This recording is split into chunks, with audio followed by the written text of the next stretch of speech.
Wanita berwajah hitam mengerikan itu menatapku nanar dengan mata merahnya. Lagi-lagi, udara terasa sesak. Jari jemari 5 ruas ini menunjukku dan berbisik di telinga Mbak Ayu. Raden, Raden Setia. Kepalanya terus bergoyang, seakan menari, namun mata merahnya terkunci padaku, dan sesaknya udara menghantam jantungku, lalu menghimpitnya. Hanya sedetik mataku berkedip, Nyi Ireng menghilang. Gending pengantin juga sirna begitu saja. Semua kembali seperti semula. Dan kini di hadapanku, seorang wanita tersenyum dengan wajahnya yang sendu. Apa Pak Andra tahu betapa tersiksanya saya membawa wanita ini? Kali ini Mbak Ayu bicara dengan normal dan tenang, menatapku dengan maniknya yang berair. Saya berulang kali mencoba bunuh diri, tapi tetap tak mati-mati. Lalu wanita lintrik yang di sana, dia juga semakin membebani saya. Ayu menunjuk ke ujung ruangan, tepat ke arah wanita yang mirip dengannya. Perlahan tubuhnya berguncang hebat. Dia benar-benar menangis dengan normal, seperti wanita kebanyakan. Ucapannya yang sinis tak lagi terdengar. Saya benci dengan semua ini Pak Andra. Saya benci melihat setiap tahun ada yang mati. Apa Pak Andra tahu rasanya melihat orang lain meregang nyawa? Mbak Ayu terisak dan mengusap air mata yang mengalir di dagunya. Jadi Pak Andra tolong saya, bawalah Nyi Ireng. Meskipun saya harus mati itu lebih baik daripada hidup seperti ini. Mbak Ayu masih terus meracau sambil terisak. Kenapa Mbak Ayu nggak lari saja? Pak Andra pikir saya tak pernah mencobanya. Selangkah saja saya keluar dari sini tanpa sepengetahuan Bapak, tubuh saya akan sakit seperti dibakar. Mbak Ayu masih bicara. Jadi Pak Andra tolong kembalikan dia. Mbak Ayu bicara sambil menangkupkan wajah dengan kedua tangannya dan merunduk, terisak dengan hebat. Aku menghela nafas. Tangisannya membuatku sedikit iba. Mengembalikannya Ireng kemana? Kali ini suaraku lebih lunak. Namun belum sempat Mbak Ayu menjawab, sikapnya berubah drastis. Masih sambil menangkup wajah, tiba-tiba wanita itu terpingkal-pingkal. Saat tangannya terbuka, wanita ini mengangkat wajahnya yang basah. Air matanya saja belum berhenti mengalir, tapi suara tawanya begitu keras. Lalu wajah angkuhnya kembali begitu juga dengan tatapan genit dan senyumnya yang mencibir. Siapa yang mau kembali? Dia akan tetap di sini. Jadi Pak Andra masih mau kopi? Dengan tenang Mbak Ayu mengusap wajahnya. Rupanya ucapan Raden Setia benar. Ayu tak kuat menjadi wadah Nyi Ireng. Jiwanya sinting dan gila. Aku menggaruk kepalaku. Benar-benar tak tahu harus merespon seperti apa. Sudah seperti bicara dengan pasien sakit jiwa. Pak Andra tahu enggak kenapa Nyi Ireng minta sepasang pengantin? Lagi-lagi wanita ini bicara aneh. Kenapa? Tanyaku lagi. Bukannya menjawab, Mbak Ayu tiba-tiba berdiri mendekat dan duduk di pangkuanku tanpa bisa aku cegah dan berbisik. Karena dia gak bakalan bisa menikah. Raden Setia gak pernah menyukai Roro Gendis, lirihnya. Mbak Ayu masih duduk di atas pahaku, mendekatkan wajahnya. Dan saat pintu kantor terbuka, Adis datang melihat semuanya. Kejadian itu begitu cepat, hanya sekian detik. Istriku, Adis, bergegas pergi tanpa bicara sepatah kata pun. Setelah menjatuhkan bekal makanan yang dia buat untukku di depan pintu. Tanpa membuang waktu, aku mendorong Mbak Ayu. Wanita itu jatuh tersungkur di lantai. Aku sungguh tak peduli dan segera menyusul Adis. Adis. Sedikit berlari menyusulnya. Namun wanita itu menulikan telinganya dan tak peduli. Bergegas menuju mobil dan meminta Mas Bambang untuk mengantarkannya pulang ke rumah. Sedetik lagi Mas Bambang tancap gas. Aku menghadang tepat di depan mobil, membuat pria di belakang kemudi itu kaget bukan main. Tanpa jeda aku segera masuk ke dalam. Sedangkan Adis yang duduk di belakang mulai terisak. Apa yang harus aku lakukan sekarang? Pergi! Adis menjerit histeris, mendorong tubuhku sejauh mungkin dengan tangan mungilnya. Meski begitu, kekuatannya sanggup membuat tubuhku terhempas, menghantam daun pintu ruang tamu. Ujung handle besi menusuk pinggangku dan terasa nyeri. Adis, dia benar-benar kalap. Wanita itu mundur beberapa langkah, menjauhiku, seolah aku ini menjijikan. Wajahnya merah, rinai air mata tak berhenti mengalir. Bahkan Adis menggigit bibir bawahnya hingga berdarah. "Adis, dengar dulu." Uluran tanganku yang mengusap bibirnya ditepis kasar mungkin. "Pergi, Adis benci sama Mamas." Teriakannya menggaung ke seluruh rumah. "Itu salah paham Adis, coba dengar dulu." Wanita itu meninggalkanku, masuk ke dalam kamar. Namun aku segera menarik tubuhnya. Salah paham ini harus selesai sekarang juga. "Lepas, jangan sentuh Adis." Wanita ini kembali menepis tanganku. Kukunya yang tajam menggores lengan dan leherku saat aku memaksa untuk memeluknya. Adis berontak, menerjang dengan seluruh kekuatannya, membuatku terhuyung beberapa kali. Bahuku bahkan membentur dinding lorong rumah karena meredam kekuatannya. "Adis, aku mohon, tenanglah." "Lepas Mas, lepas." Adis benar-benar kalap. Dia menangis meraung-raung, memukul bahuku sekuat mungkin. Dia sungguh membenciku.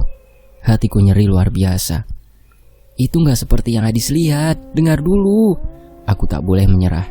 Adis tak boleh salah paham seperti ini. "Opo? Nggak seperti yang dilihat. Adis ini ndak buta Mas. Adis ndak bodoh."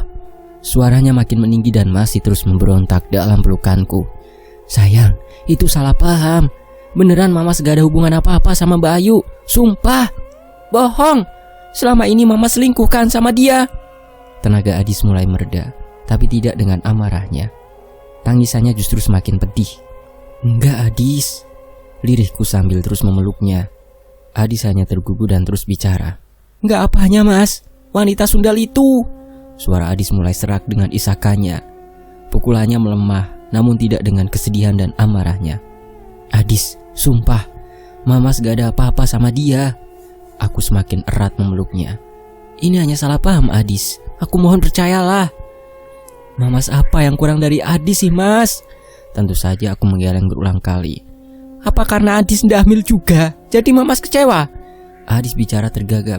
"Adis, bukan itu sayang. Kenapa jadi merembet kemana-mana?" Lirihku lagi. "Atau karena Adis cuma wanita kampung yang ndak pernah sekolah tinggi?" "Kok jadi ngawur sih Adis?" Ucapku lagi. Mungkin karena pelukanku yang melonggar atau karena amarah Adis yang kembali meluap. Wanita ini kembali menerjang hingga punggungku menghantam dinding bersama teriakannya yang menggema ke seluruh rumah. "Lek ngono apa Mas ngelarani Adis begini? Apa salah Adis Mas?" "Adis, tenang dulu Adis. Jawab Mas, jawab Mas, jawab." Jeritnya histeris, semakin keras, dan pukulan tangannya berulang kali mendarat di tubuhku. "Mamas gak ada apa-apa sama Ayu Dis." Teriakanku membungkam Adis. Mata jernih itu terkejut. "Adis, kenapa sih kamu gak mau dengar? Itu salah paham." Kini amarahku yang naik. "Salah paham opone Mas? Pantas saja Adis minta pulang kemarin Mamas kekeh di sini karena Ayu kan?" Adis melengking untuk sekian kali dengan matanya yang merah dan basah. Aku hanya mengusap wajahku berkali-kali, menenangkan diri. "Adis, Ayu itu memang centil, tapi Mamas gak pernah peduli." Terangku sambil menyentuh bau Adis yang berguncang. Dadaku bergolak menahan bara api yang semakin membesar. "Kalau Mamas gak peduli, kenapa dia sampai duduk di pangkuanmu Mas? Adis itu..." Jujur saja aku juga bingung bagaimana menjelaskannya. Tapi wajah Adis semakin kecewa. Getaran bibirnya semakin menghebat. "Jadi begitu?" Adis menatapku benci sepenuh hatinya. "Begitu apanya Dis?" Aku semakin tak mengerti. Dia saja belum percaya, tapi seenaknya saja menyimpulkan. "Adis, kenapa kau masih saja meragukanku?" "Jadi gimana rasanya memangku perempuan lain Mas?" Lirihnya sambil terisak. "Adis, jaga bicaramu." Suaraku mulai meninggi lagi. Astaga, setelah semua yang kulakukan untukmu. "Jadi gimana rasanya menyentuh perempuan lain Mas?" "Diam Mas!" Bentakanku bersamaan dengan jeritan Adis yang tertahan. Wanita itu menyalak dengan telapak tangannya yang melayang di udara. Rasa panas dan pedas menjalar di pipiku. Adis menamparku. Emosiku memuncak. Aku sungguh membencinya bukan karena Adis memukulku, tapi karena dia tak mempercayaiku setelah semua yang kulakukan untuknya. Setelah pengorbananku, harga diriku seperti diinjak-injak. Perasaan dan juga kasih sayangku yang tulus. Seketika itu juga waktu membeku dan kesunyian membungkus kami berdua. Bahkan isak tangis Adis tak lagi terdengar. Aku meremas tanganku yang bergetar sekuat mungkin. Sedangkan Adis perlahan menurunkan tangannya. Bukannya menyesal, wanita itu masih menatapku penuh kebencian. "Adis, sudah selesai?" geramku dengan wajah yang mengeras, setengah mati menahan emosi. Wanita itu hanya terdiam. Netra itu menatap benci, dan sedangkan hatiku dipenuhi amarah. Kami terbakar hebat, kecewa juga cemburu. Semua yang pahit ada di sini. Tak ada lagi saling mengerti dan mengalah. Aku dengan harga diri seorang laki-laki, dan Adis dengan cemburunya. Kami saling menyakiti satu sama lain.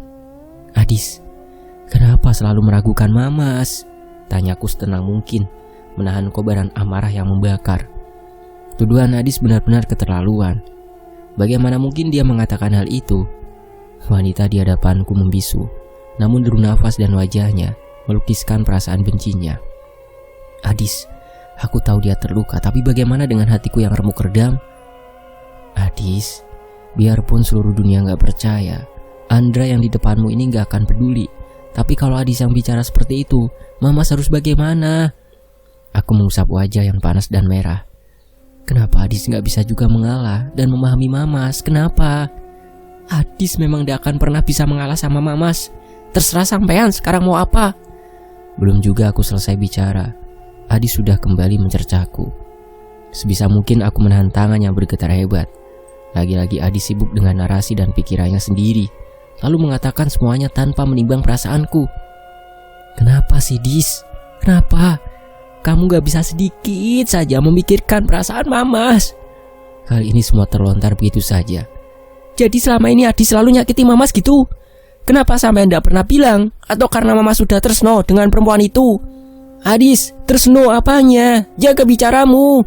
Teriakanku bersamaan dengan kepalan tangan yang menghantam tembok sekuatnya tepat di samping Adis, melampiaskan amarahku yang hebat. Wanita itu terkejut. Meski begitu dia masih menatapku dengan berani.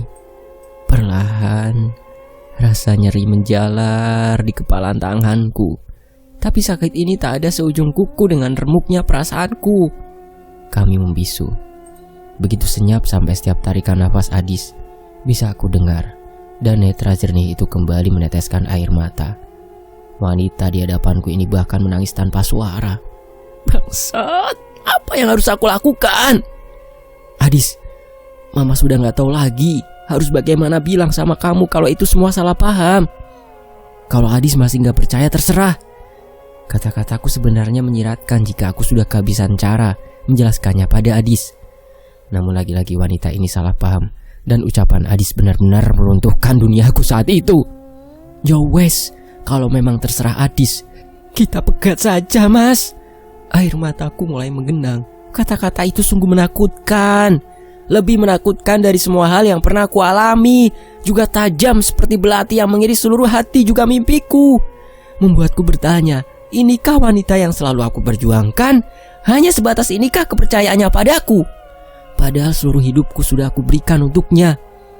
Aku bergegas meninggalkan Adis yang membatu tepat di depan kamar. Dengan amarah yang meluap, aku lampiaskan dengan hempasan tanganku tepat di daun pintu ruang tamu. Suara pintu terbanting keras, menggambarkan kebencianku.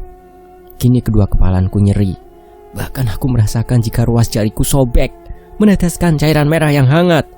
Tapi nyerinya tak seberapa jika dibandingkan dengan deru dadaku yang lebur. Semua hancur begitu saja. Mas Bambang yang canggung membuka pintu mobil. Aku tahu dia pasti mendengar semuanya, tapi aku sudah tak peduli. "Mas, balik saja ke kantor." Tapi Pak," aku hanya mendengus kesal. Mas Bambang yang paham segera menyahut, "Enggih."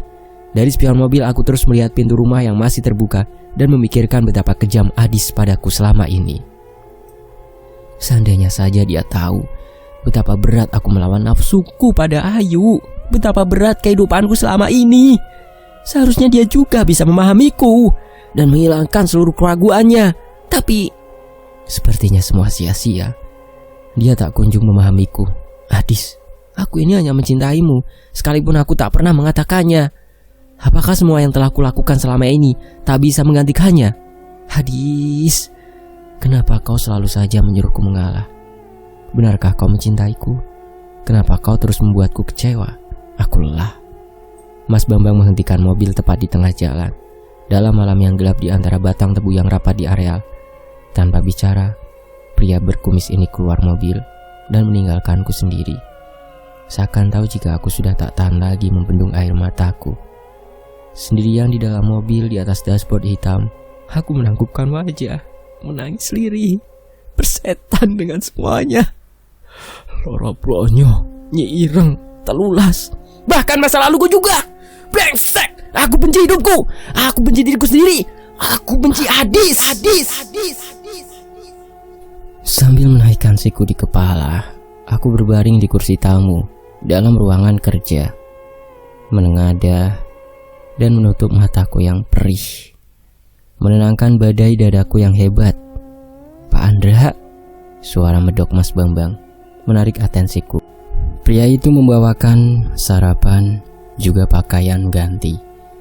Sebenarnya jam kerjaku sudah usai dari tadi, tapi aku sungguh enggan untuk pulang. Bersetan dengan Adis, aku tak ingin bertemu dengannya.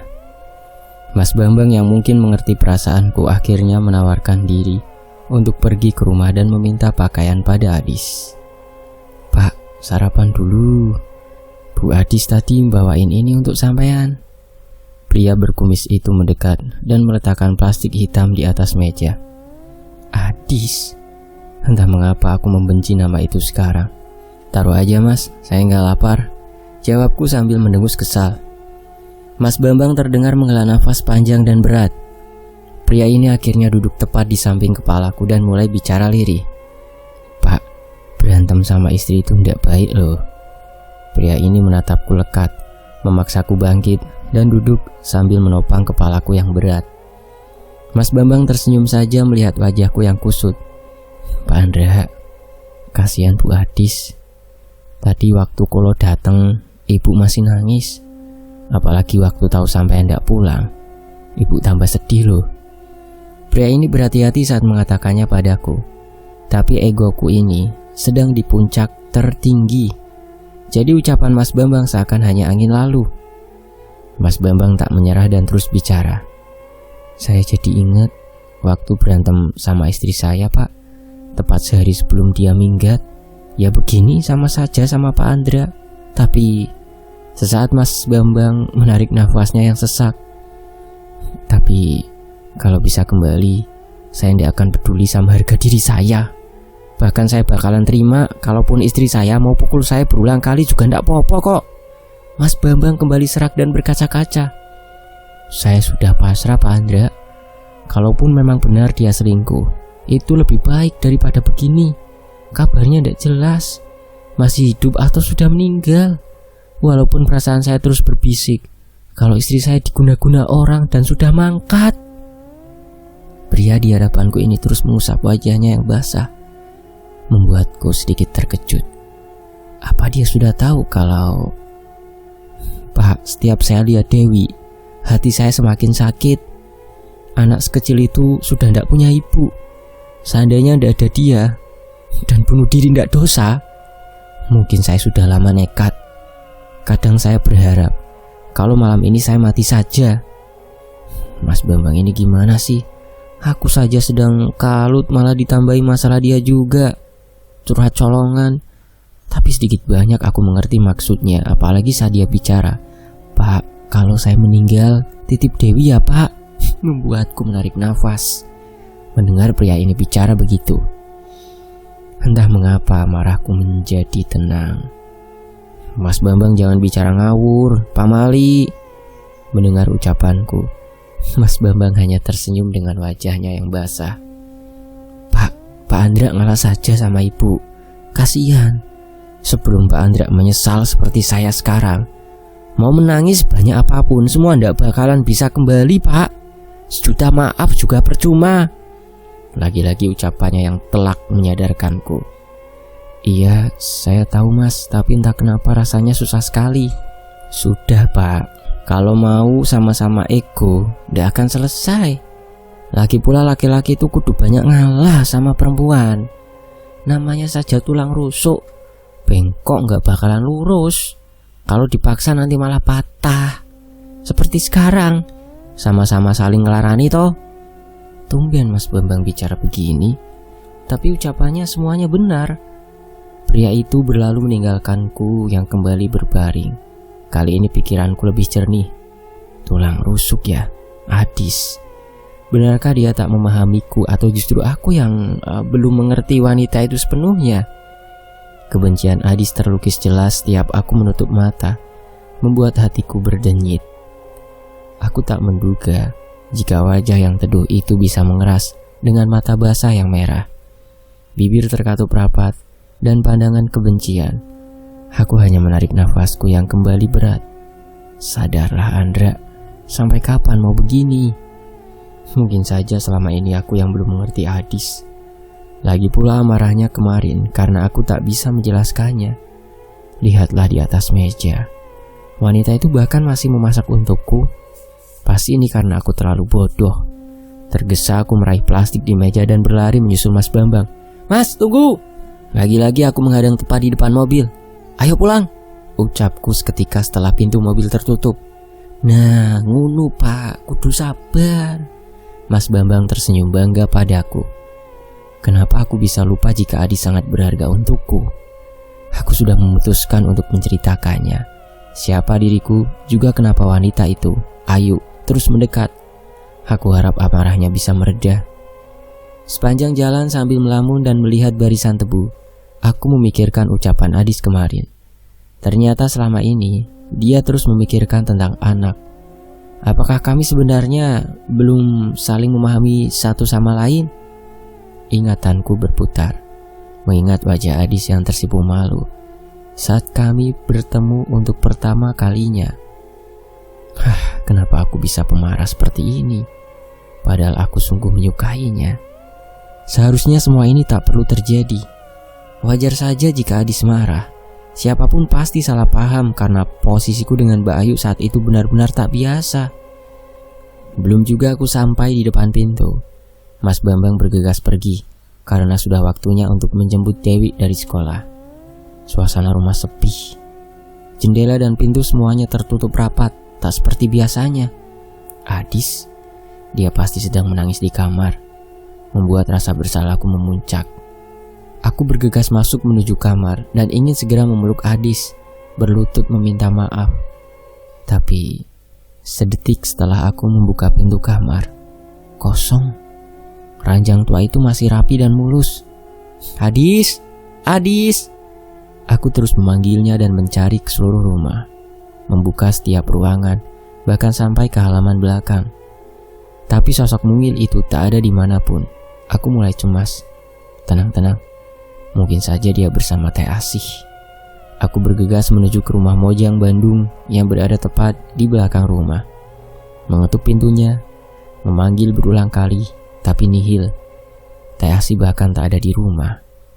Adis, dia tak pernah begini. Wanita itu selalu ada di rumah, jika dia pergi itu pun hanya ke rumah beberapa tetangga di sini. Benar, Adis mungkin masih ngerumpi.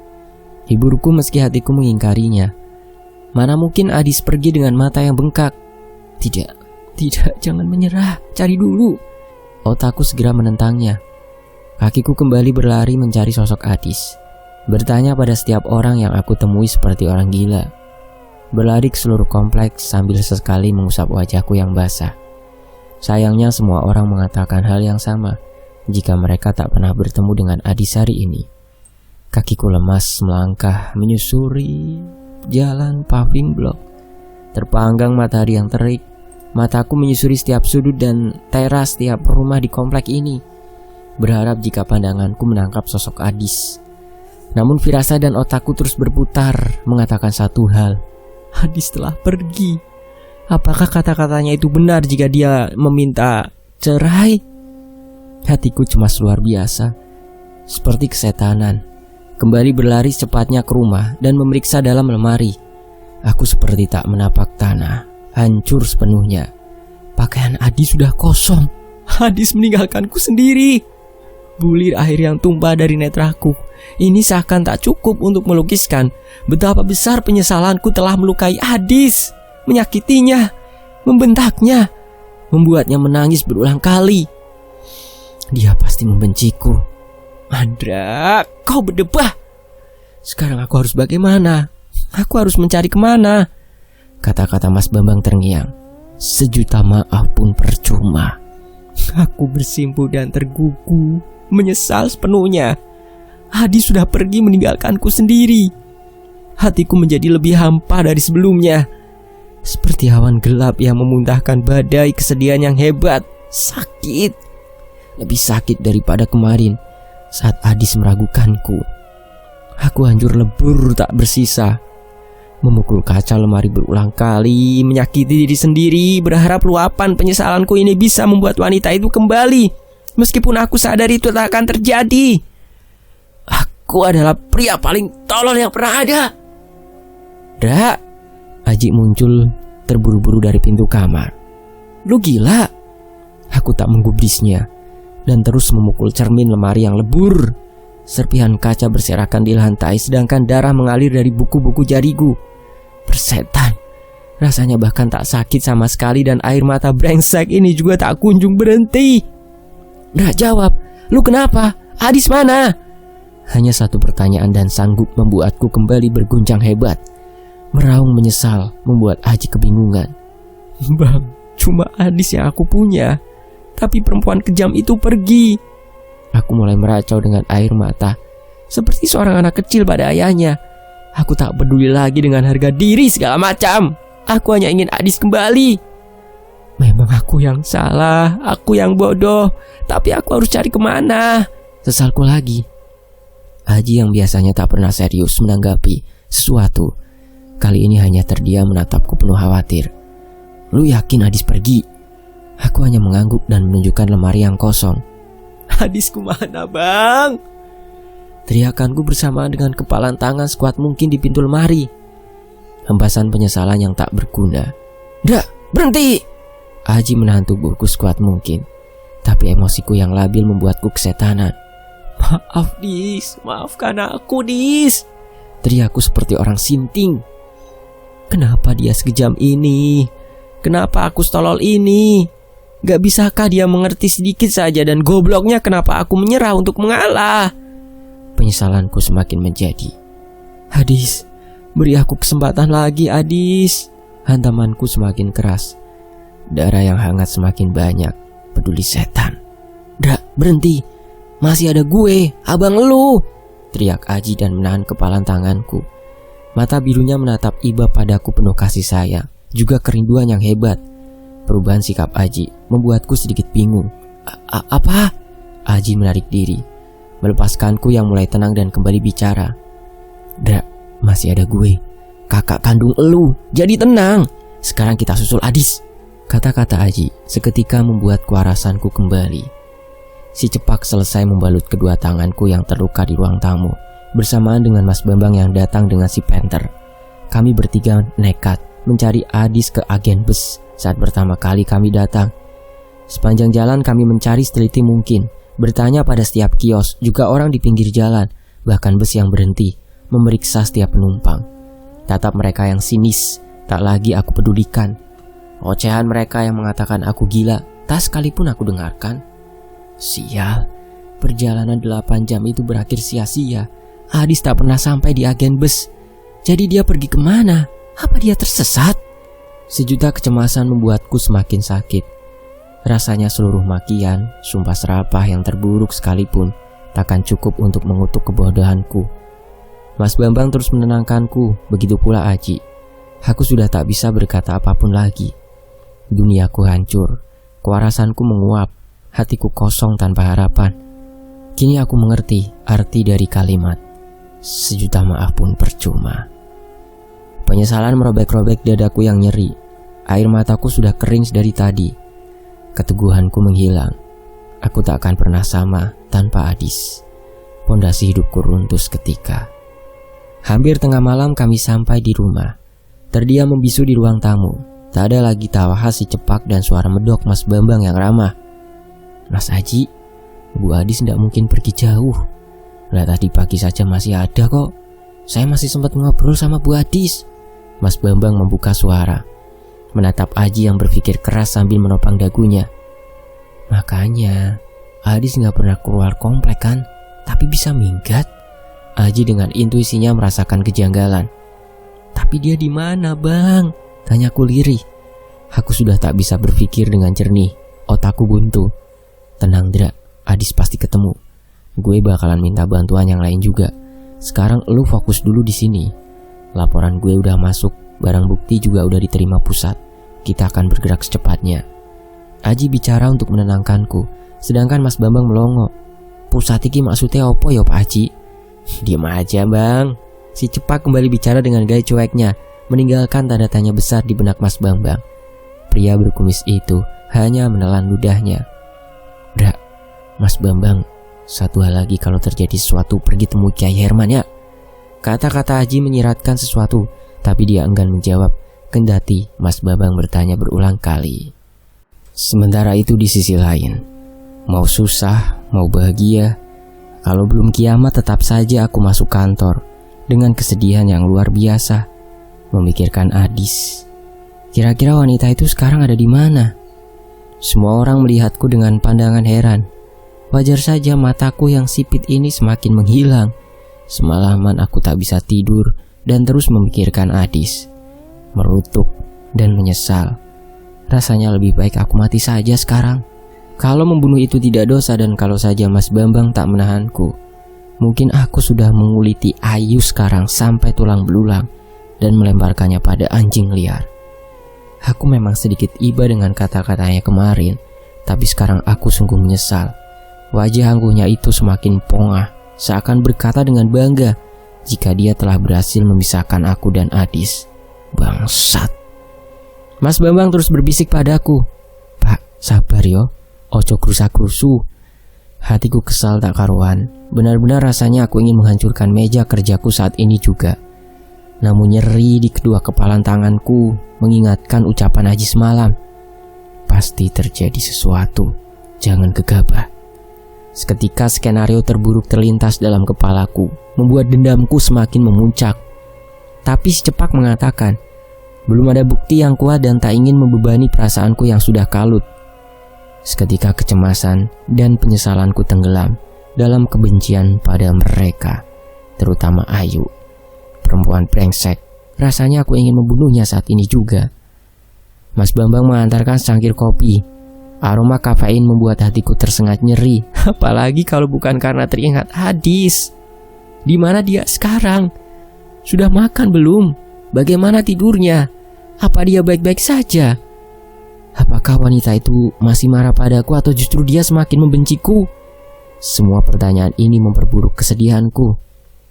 Pak, ngopi dulu biar ndak lesu. Mas Bambang yang biasanya menunggu di luar gudang pun memilih untuk menemaniku. Mungkin karena dia tahu rasanya ditinggalkan begini. Iya mas, terima kasih. Aku menyesap kopi yang manis. Jika ini buatan Adis, pasti dia akan membuatnya lagi. Air mataku menggenang dengan dada yang semakin nyeri. Mengingat wajah cantik juga lembut sikapnya. Adis, aku merindukanmu.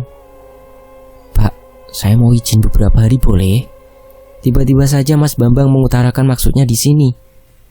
Iya mas, buat saja cutinya, nanti saya tanda tangan. Berapa lama? Ucapku sambil memeriksa MRIS, juga surat tanda terima yang bertumpuk. Mungkin 2 hari.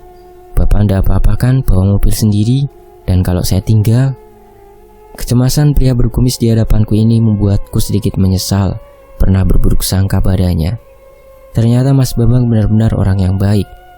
Iya saya nggak apa-apa, tenang saja. Memangnya mau kemana mas? Tanyaku lagi. Mau anterin Dewi liburan, tempat mbahnya di kampung. Sekalian refreshing pak. Entah kenapa mendengar Mas Bambang bicara bahasa asing dengan logatnya yang medok, terdengar seperti Adis, membuatku tersenyum nyeri. Tak tahan dengan ngilu yang semakin menusuk, membuatku menangkup wajah yang mulai basah. Aku memang bangsat. Mas Bambang kembali menghiburku dengan kata-kata klasik. Sayang sabar. Namun badai dadaku semakin menghebat. Jam kerja sudah usai, membuatku enggan untuk kembali ke rumah. Untuk apa? Semakin memperburuk perasaanku saja. Sepanjang hari ini, aku masih harus memimpin stock taking of name, menghitung fisik barang dengan stok yang tertulis. Ternyata menyibukkan diri berhasil mengalihkan pikiranku sedikit.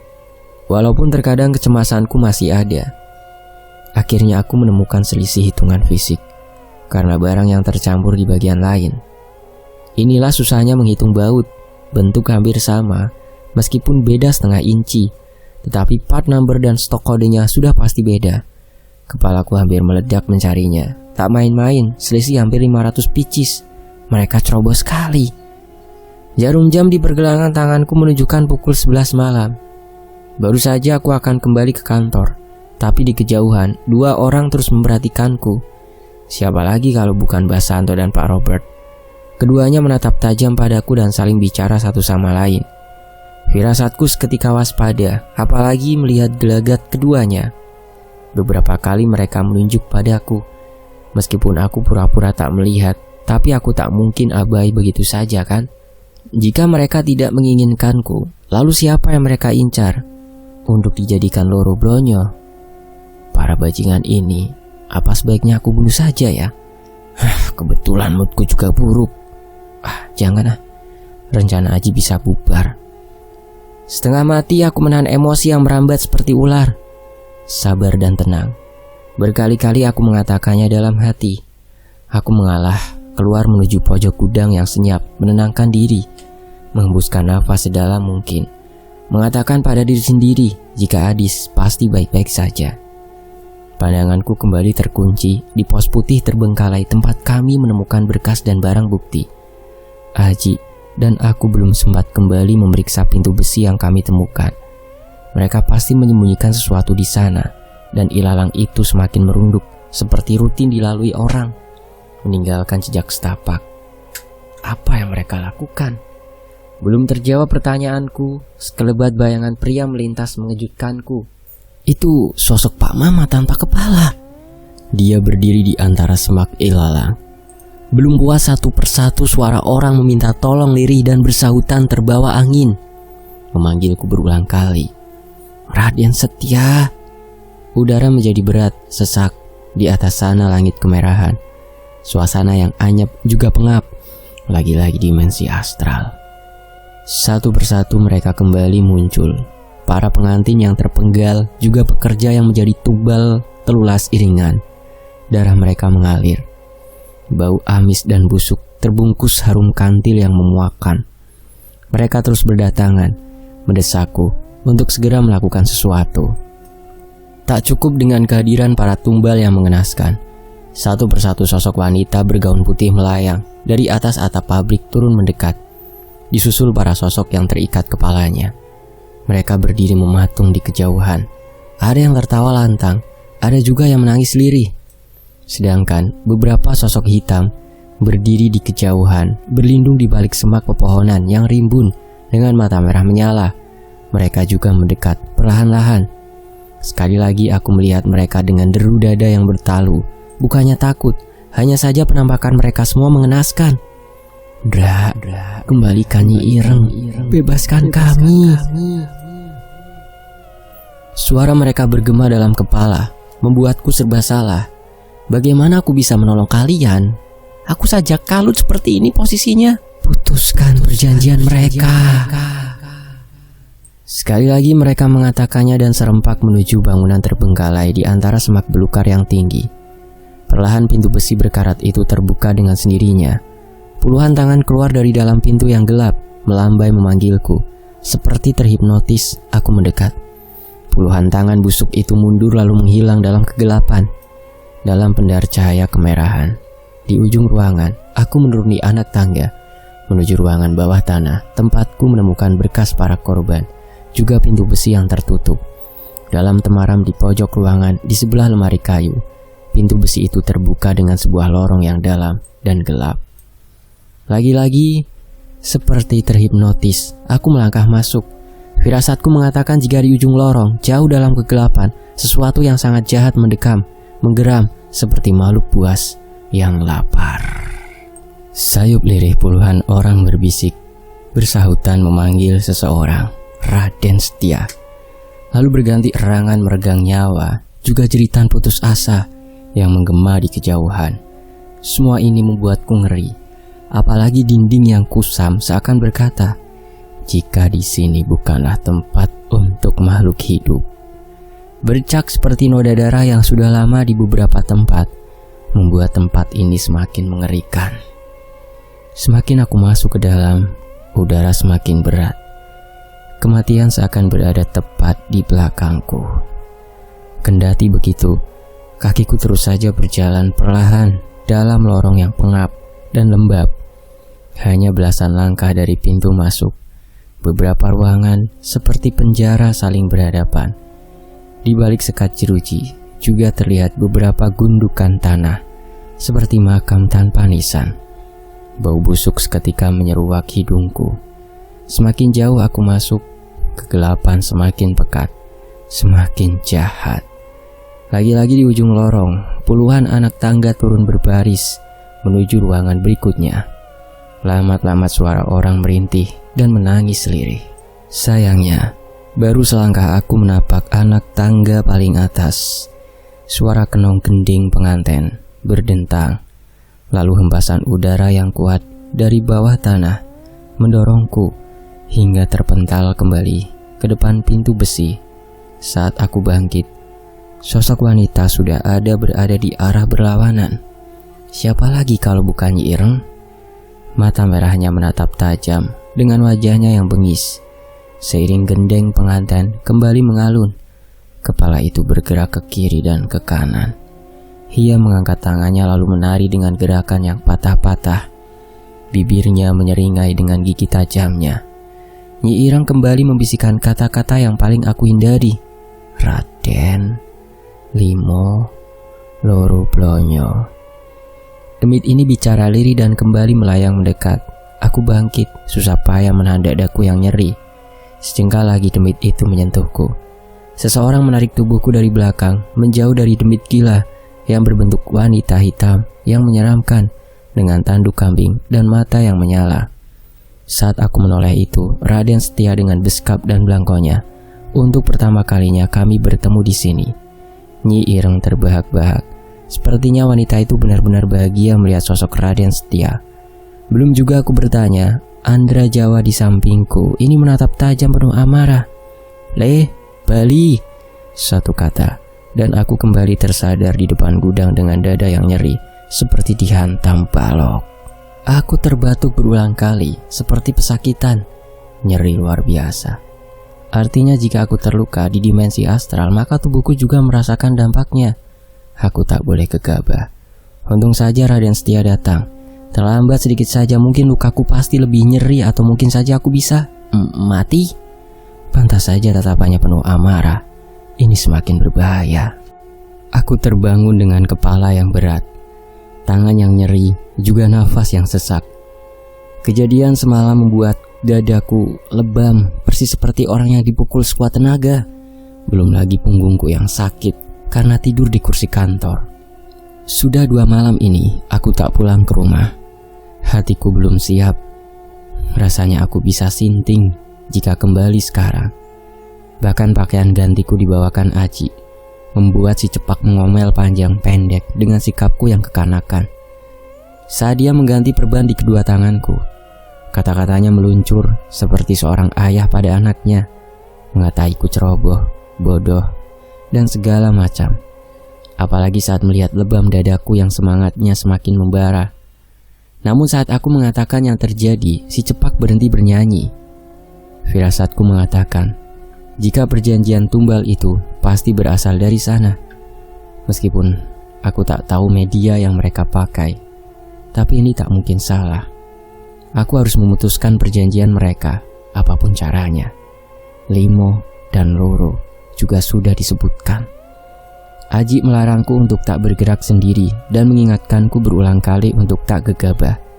Meski aku terus memaksanya untuk segera bertindak, si Cepak dengan segala pertimbangannya tetap bertahan. Menurutnya orang yang mereka sekap pasti baik-baik saja selama Pak Santo belum memilih tebu dari areal. Tapi sungguh sial. Baru saja Aji menutup mulutnya, radio bergemeresak, disusul suara Pak Wiro yang mengatakan jika hari ini waktunya pemilihan tebu di areal. Jadi semua pemimpin divisi wajib hadir. Sebenarnya aku enggan untuk datang, tapi si Cepak kekeh memaksaku ikut. Puluhan mobil pejabat perusahaan beriringan menuju areal yang ditentukan. Si Cepak terus menjaga kecepatan di belakang kemudi.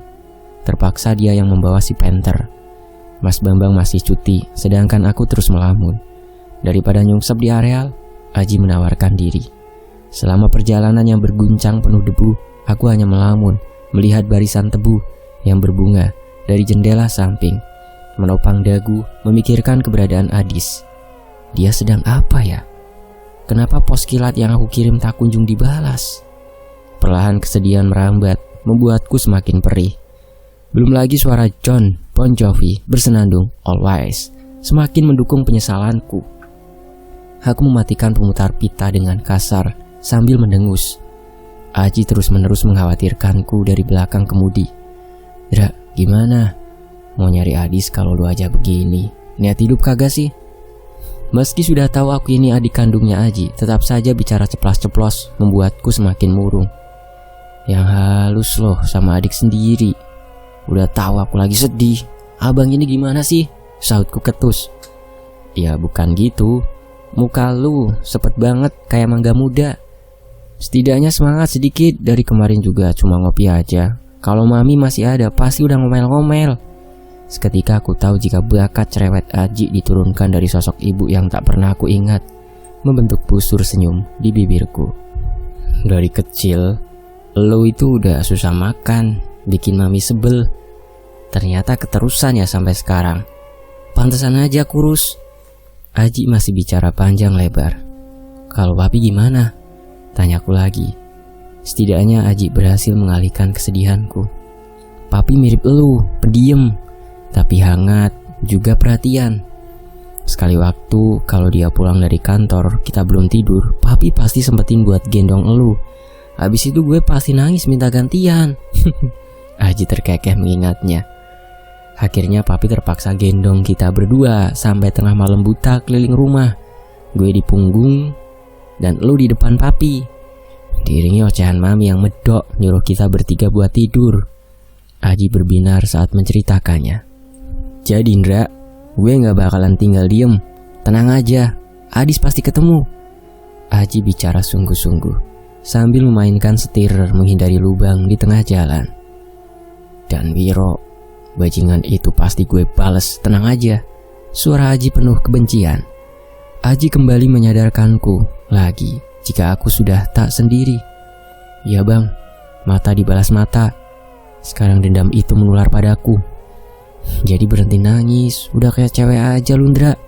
Ejekannya masih belum usai. Sialan. Sama abangnya kagak sopan. Biarin, siapa yang mulai duluan? Wajah marah Aji yang dibuat-buat berhasil membuatku tertawa. Hatiku sedikit lebih baik. Andra, bertahanlah. Iringan mobil berhenti tepat di depan areal yang cukup jauh dari pabrik. Semua orang serentak turun satu persatu dari dalam mobil. Beberapa orang asing yang aku lihat sebelumnya di dalam gudang berjalan sedikit terburu-buru. Aji memberikan kode untuk turun dan mengikutinya. Tapi aku menggeleng. Tunggu sebentar. Aji mengangguk dengan pandangan yang tajam, tanpa berkedip menatap lekat setiap gerakan Basanto CS. Mbak Ayu. Wanita itu seakan mengerti jika aku memperhatikannya dari jauh. Kami beradu pandang sekian lamanya, hingga seseorang melintas memutus tatapan kami. Tepat di pinggir areal, lagi-lagi Mbak Santo melakukan sebuah ritual aneh. Sebuah kain hitam digelar. Sesajian ditata dengan menyan yang mulai dibakar. Para pemimpin direksi ikut duduk begitu saja di atas tanah yang berbatu, membuat celana dan pakaian mereka merah berdebu. Pak Sigit berada di sisi berlawanan. Dari gestur tubuhnya, dia sangat tak nyaman dan terpaksa. Berbeda dengan yang lain, ternyata yang waras di tempat ini hanya kami bertiga. Padahal jarakku sedikit jauh, tapi bau menyan itu tercium pekat. Aji bahkan sampai menutup hidung dengan ujung bajunya. Bau apaan Indra? Menyan. Ayo turun, ucapku cepat. Kami mendekat dengan tenang dan ikut duduk di atas tanah. Semua orang menunduk khidmat seiring suara komat kamit Mbah Santo yang tak jelas, seperti bahasa Jawa Kawi, dan beberapa kali terdengar juga bahasa Arab tanpa kalimat basmalah. Entahlah, semuanya campur aduk, berdengung seperti lebah. Padahal ini siang bolong dan panas terik. Mungkin tepat jam 12 saat azan zuhur. Namun suasana ini sangat tak nyaman. Aji mengernyitkan dahi sambil memayungi mata dengan telapak tangannya. Matahari gagah sekali, memanggang kami semua. Suasana pengap, belum lagi debu yang terbang karena hembusan angin, membuat tanda tanya besar dalam benakku. Bisa-bisanya manusia-manusia ini merendahkan dirinya begini. Padahal sudah jelas jika akal membuat kita jadi sempurna, tapi mereka... Aku sungguh tak mengerti jalan pikiran orang-orang ini. Rela saja jadi budak iblis. Untuk apa? Harta, jabatan, kekuatan. Dan Pak Robert menatapku penuh dendam. Pria bule itu benar-benar berubah seperti orang lain. Mungkin bagi sebagian orang, Basanto hanya terlihat komat kamit dan membakar menyan di depan areal tebu.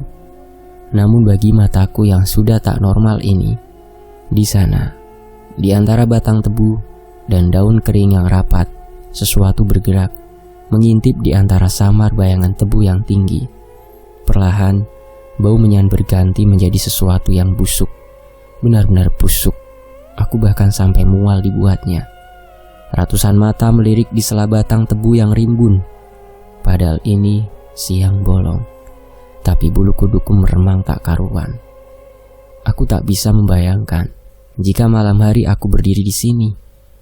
Wanita yang paling aku benci, Mbak Ayu, bangkit lalu memilih 2 pasang tebu yang berbunga. Beberapa orang segera mencabut sampai akarnya. Lagi-lagi ritual sesat. Bau itu semakin busuk, tapi sepertinya hanya aku saja yang menciumnya, karena tak ada satupun yang menutup hidung dengan ujung lengan sepertiku. Ternyata mereka juga memilih 13 batang tebu yang lain. Ini pasti terulas iringan. Aji masih terus melihat tanpa berkedip, dan firasatku berbisik dengan jelas. Ritual mereka akan segera dimulai. Sambil menjambak rambut, tertunduk di atas meja, tepat di dalam ruangan yang redup, aku memutar otak, memikirkan maksud jumlah tebu ini. Mereka sudah memanen 13 tebu, tapi belum ada 5 korban yang mereka dapatkan, bukan? Apakah kesimpulanku salah? Tidak, ini pasti ada yang kurang.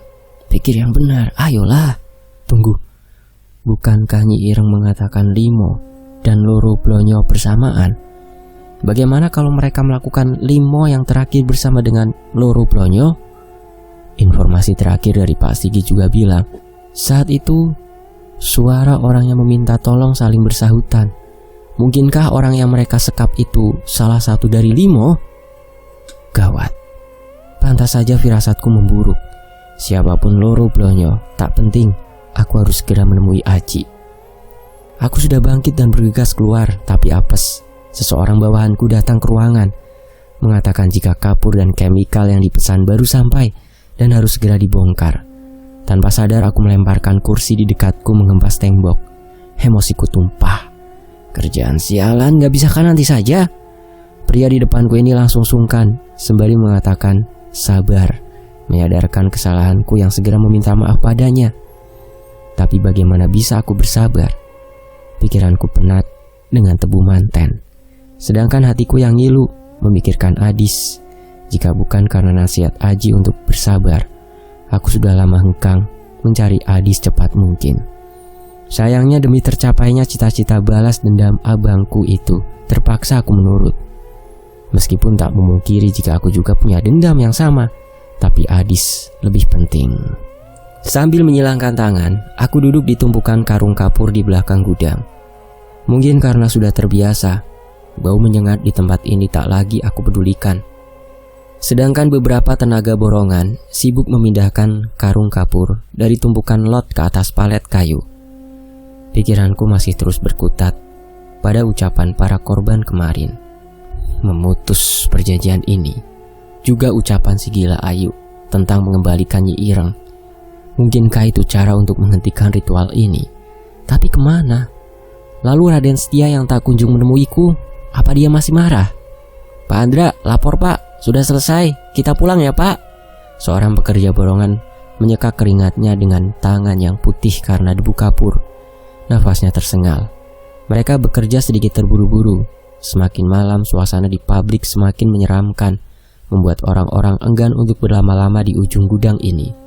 Ya sudah, tanda tangan saja di sini, ujarku sambil mengulurkan nota buruh. Pria di hadapanku ini menerimanya penuh sungkan, membuatku serba salah. Padahal aku ini sama saja seperti kalian. Aku tak suka diperlakukan begini. Jam sudah lewat dari tengah malam.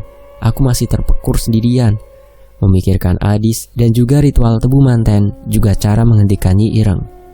Aku hampir menyerah memikirkan simbol ini. Andai saja aku tahu kapan waktu mereka melakukannya. Dan entah kenapa firasatku mengatakan, jika Adis tidak pergi jauh dariku, mungkin karena aku terlalu merindukannya. Sambil menyilangkan kaki, aku duduk begitu saja di atas lantai gudang yang berdebu. Di atas paha kanan, aku mulai menuliskan semua di selembar kertas. Hitungan neptu yang aku lihat kemarin, angka loro dan limo, siapa yang mereka incar? Lalu pos terbengkalai di sana. Aji tak kunjung bergerak, membuatku semakin penasaran. Aku yakin masih ada petunjuk lain di sana. Petunjuk? Tunggu. Kemarin saat melihat lembaran korban, aku sempat membaca tentang ontang-anting, juga uker-uker lawang. Mas Bambang pasti tahu artinya, tapi dia masih cuti. Sepertinya aku harus pulang dan membaca ulang beberapa berkas yang Aji tinggalkan. Pasti masih ada petunjuk yang lain. Tanpa menunda waktu, aku bergegas menuju tempat parkir. Namun entah kenapa, suasana malam ini sungguh berbeda. Suara palu dan cahaya las sudah tak seramai sebelumnya. Mungkin karena sudah selesai maintenance, jadi banyak karyawan yang sudah pulang, atau bisa juga karena mereka mulai menyadari jika perusahaan ini semakin tak beres. Aku harap justru begitu, jadi mereka bisa cepat resign. Hanya orang nekat yang masih bertahan di perusahaan sinting begini. Kecuali kalau mereka memang sukarela menyumbangkan nyawa untuk jadi tumbal yang berikutnya.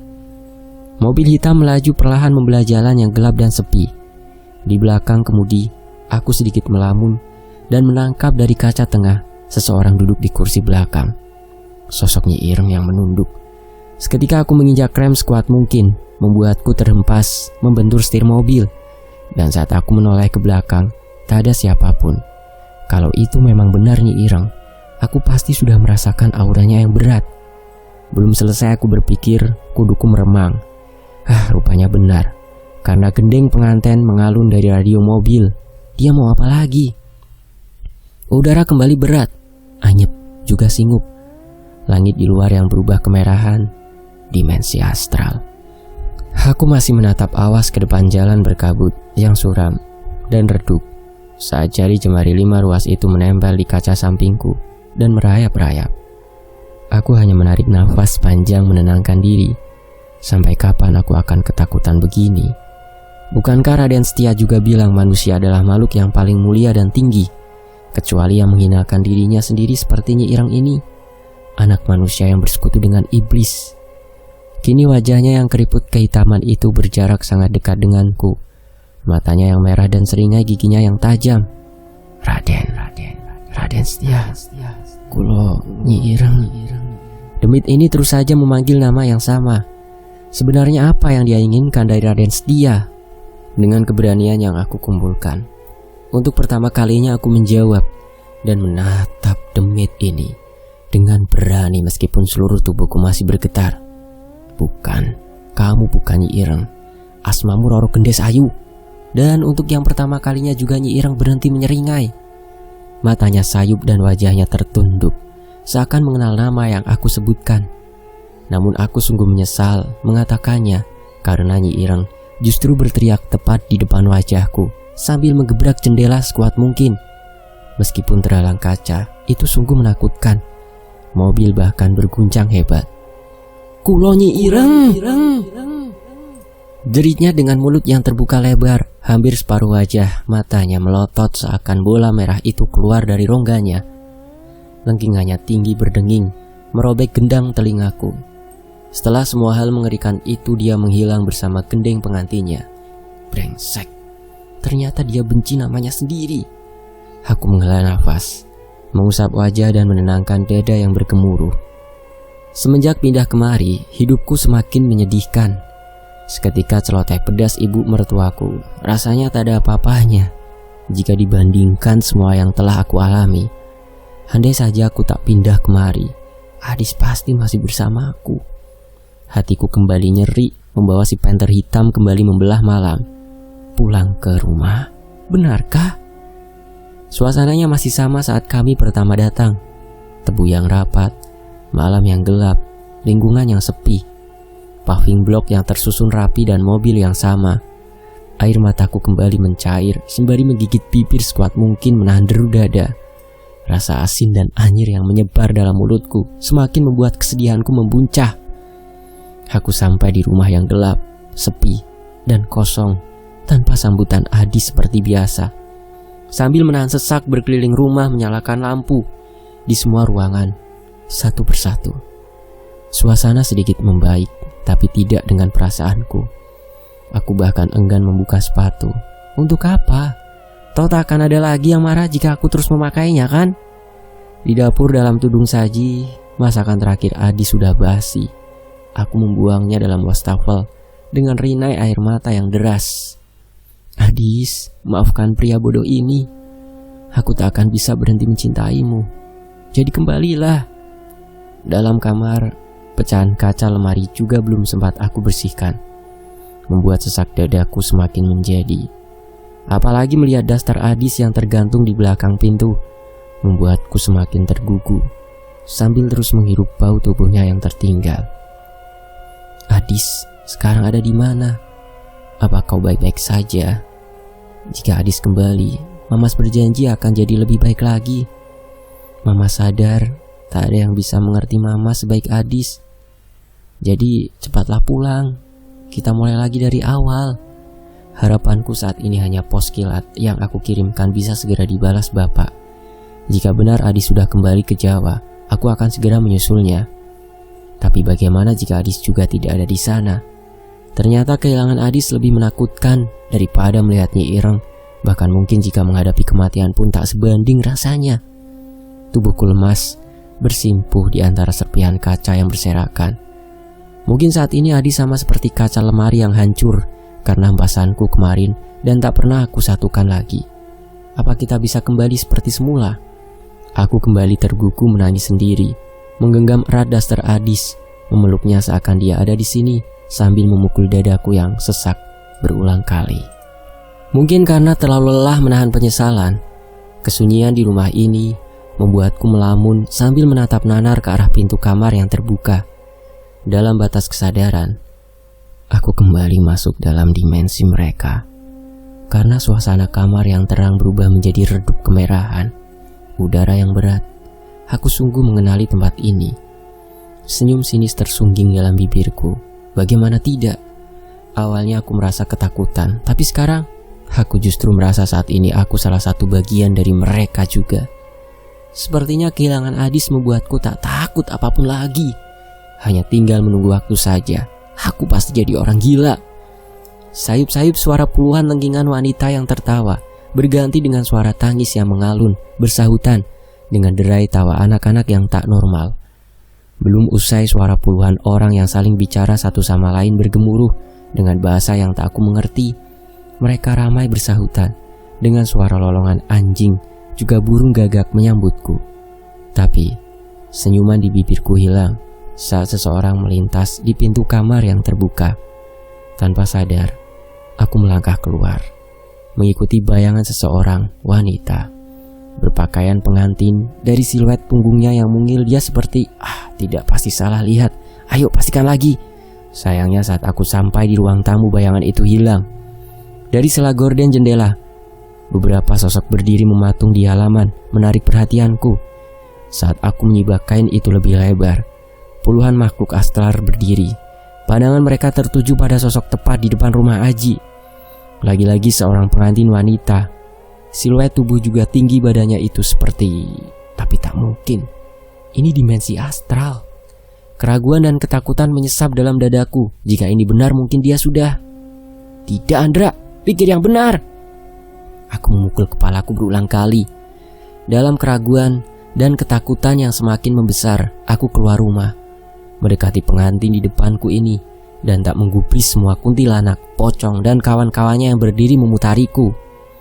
Gending pengantin mulai mengalun samar dari kejauhan. Sang pengantin wanita masih terus menatap ke arah rumah Aji dan berbalik dengan gerakan yang sangat lambat. Aku bagai tak menapak tanah.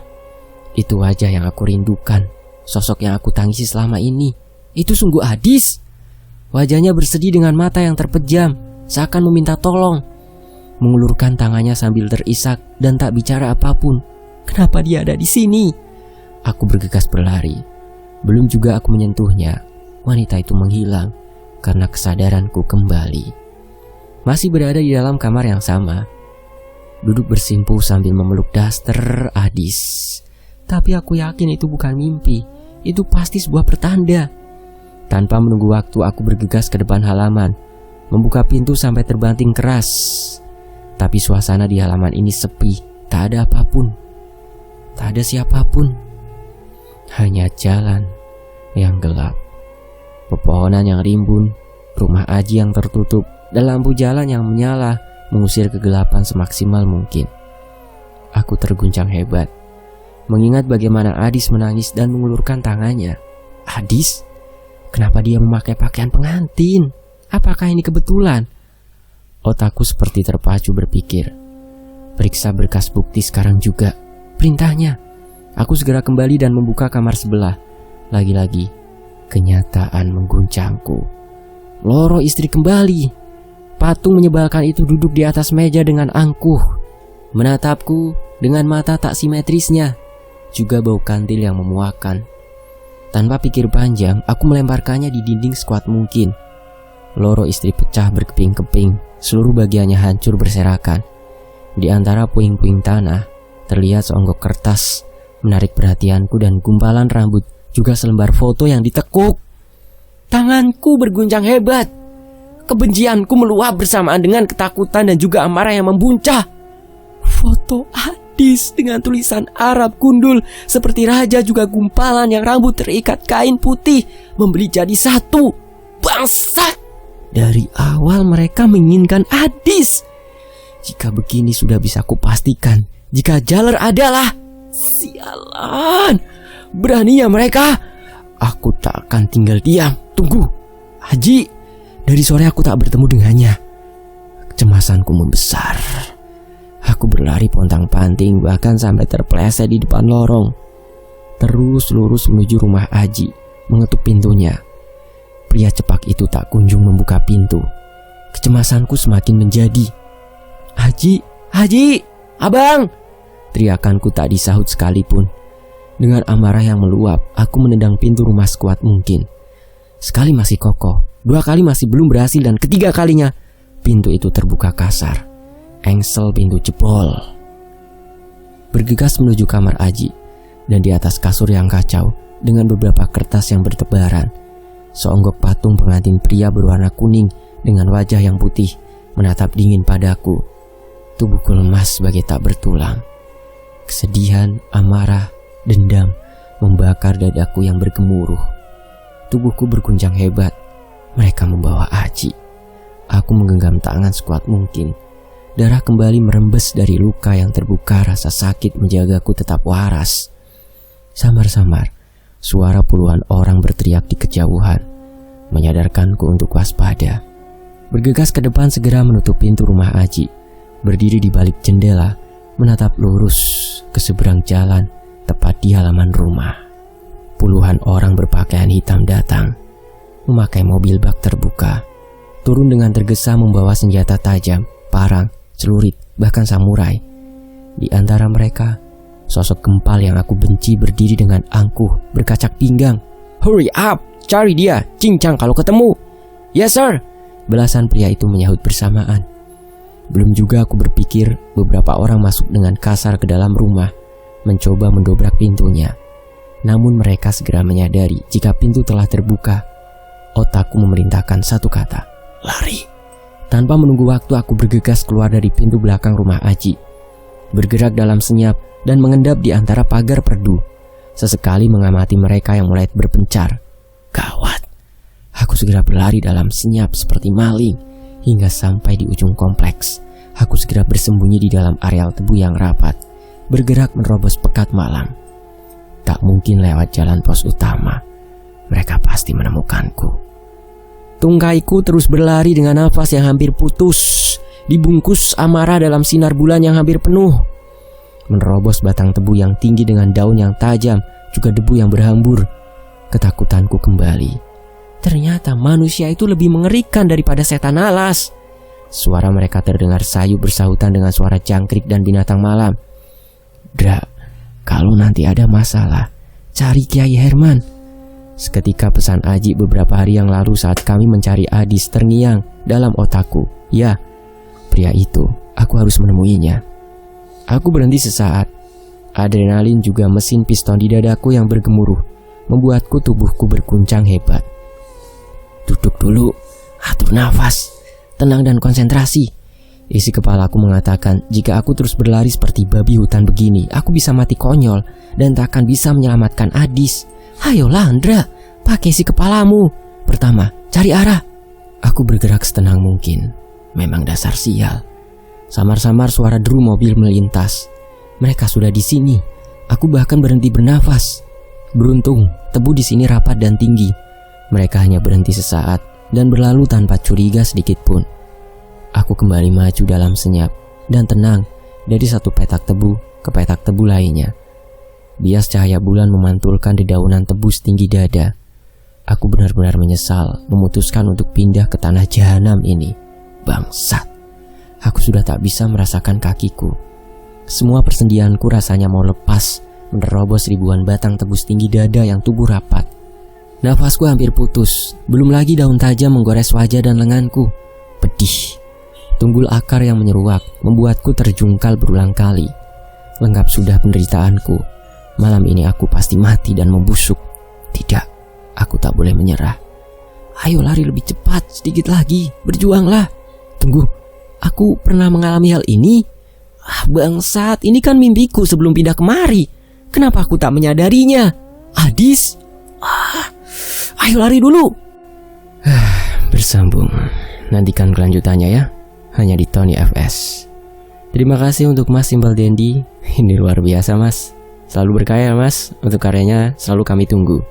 Dan Tony FS mengucapkan terima kasih juga untuk Mas Simple Dandy. Juga tentunya teman-teman yang sudah menyimak sejauh ini. Tebu Manten hingga sampai di part 7 ini. Doakan semoga saya bisa menamatkan kisah ini ya. Amin. Sampai jumpa di bagian 8. Tetap di Tony FS. Wassalamualaikum. Alhamdulillahirrabbilalamin.